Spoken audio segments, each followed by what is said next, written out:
Hello cricket fans! మనందరికీ ఇష్టమైన cricket ఎప్పుడు మొదలైందో, ఎలా ఆరంభమైందో ఒకసారి టైం ట్రావెల్ చేసి తెలుసుకుందామా?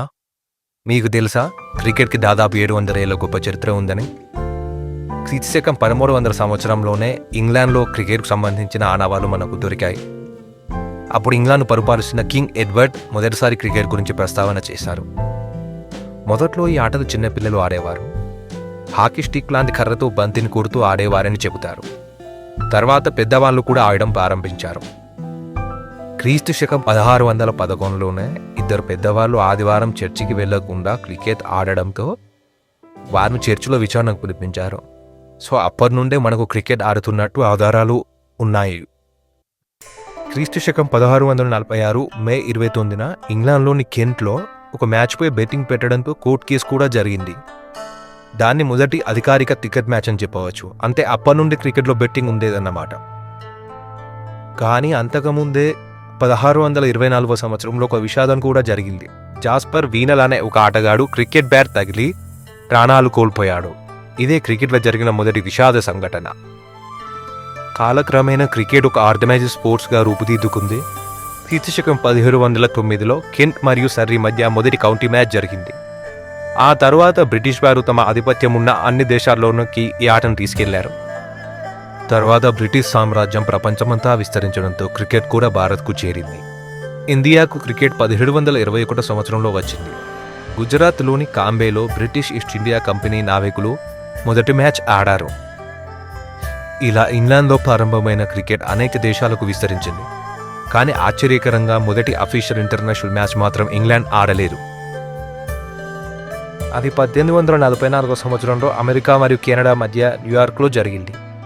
అందులో కెనడా 23 పరుగుల తేడాతో గెలిచింది. ఆ రోజుల్లోనే ఆ మ్యాచ్ చూడడానికి 10,000 మంది హాజరయ్యారు. తర్వాత 1877 మార్చిలో క్రికెట్ చరిత్రలో మరో గొప్ప ఘట్టం ఆవిష్కృతమైంది. మొదటి అధికారిక టెస్ట్ మ్యాచ్. అదే క్రికెట్ జన్మదినం. ఆ మ్యాచ్ ఇంగ్లాండ్ మరియు ఆస్ట్రేలియా మధ్య మెల్బోర్న్ క్రికెట్ గ్రౌండ్లో జరిగింది. అందులో ఆస్ట్రేలియా 45 పరుగుల తేడాతో విజయం సాధించింది. ఆ తర్వాత జరిగిన రెండో టెస్ట్లో ఇంగ్లాండ్ 4 వికెట్ల తేడాతో గెలిచింది. అంతేకాదు క్రికెట్లో మహిళలు అడుగుపెట్టడం కూడా 18వ శతాబ్దంలోనే జరిగింది. 1745 సంవత్సరంలోనే ఇంగ్లాండ్లో మహిళలు క్రికెట్ ఆడినట్టు రికార్డులు ఉన్నాయి. కానీ తొలి మహిళల టెస్ట్ మ్యాచ్ 1934లో ఇంగ్లాండ్ మరియు ఆస్ట్రేలియా మధ్య జరిగింది. ఇండియా తన తొలి టెస్ట్ మ్యాచ్ 1932లో ఇంగ్లాండ్లో ఆడింది. ఆ టెస్ట్ మ్యాచ్కి కెప్టెన్ సికే నాయుడు. ఆ మ్యాచ్లో భారత్ బాగానే పోరాడింది.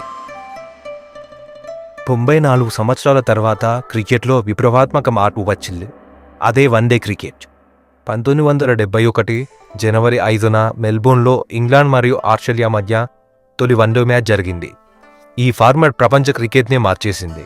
ప్రపంచవ్యాప్తంగా లక్షలాది అభిమానులను సంపాదించింది. కానీ ఇండియా మాత్రం తన ఫస్ట్ వన్డే మ్యాచ్ 1974లో ఇంగ్లాండ్తో ఆడింది. ఆ మ్యాచ్కి అజిత్ వాడేకర్ కెప్టెన్గా వ్యవహరించారు. క్రికెట్ ఇక్కడితో ఆగలేరు. క్రికెట్ని మరింత వేగంగా, మరింత రసవత్తరంగా మార్చిన ఫార్మాట్ T20. 2003లో మొదటి T20 మ్యాచ్ ఇంగ్లాండ్లో జరిగింది. 2005లో మొదటి T20 ఇంటర్నేషనల్ మ్యాచ్ ఆస్ట్రేలియా మరియు న్యూజిలాండ్ మధ్యలో జరిగింది. ఇండియా తన తొలి T20 మ్యాచ్ను 2006లో దక్షిణాఫ్రికాతో ఆడింది. ఆ మ్యాచ్లో భారత్ విజయం సాధించింది. ఆ తర్వాత 2007లో తొలి T20 వరల్డ్ కప్ను భారత్ గెలిచి ఈ ఫార్మాట్కు చరిత్ర సృష్టించింది. ఆ తరువాత క్రికెట్లో కొత్త ఫార్మాట్లు వచ్చాయి. T10 10 ఓవర్స్ టోర్నమెంట్ అబుదాబిలో స్టార్ట్ అయింది. ది 100 బాల్స్ టోర్నమెంట్ ఇంగ్లాండ్లో స్టార్ట్ అయింది. వీటి వల్ల క్రికెట్ ఇంకా వేగంగా, మరింత ఎంటర్టైన్మెంట్గా మారింది. ఇది క్రికెట్ చరిత్ర. క్రీస్తుశకం 1300 సంవత్సరంలో చిన్నపిల్లల ఆటగా మొదలు test, one day, T20, T10, the 100 లాంటి విభిన్న ఫార్మాట్లతో ప్రపంచవ్యాప్తంగా కోట్లాది అభిమానులను సొంతం చేసుకున్న క్రికెట్ ఈరోజు ప్రపంచంలోనే అత్యంత ప్రజాదరణ పొందిన ఆటల్లో ఒకటిగా నిలిచింది.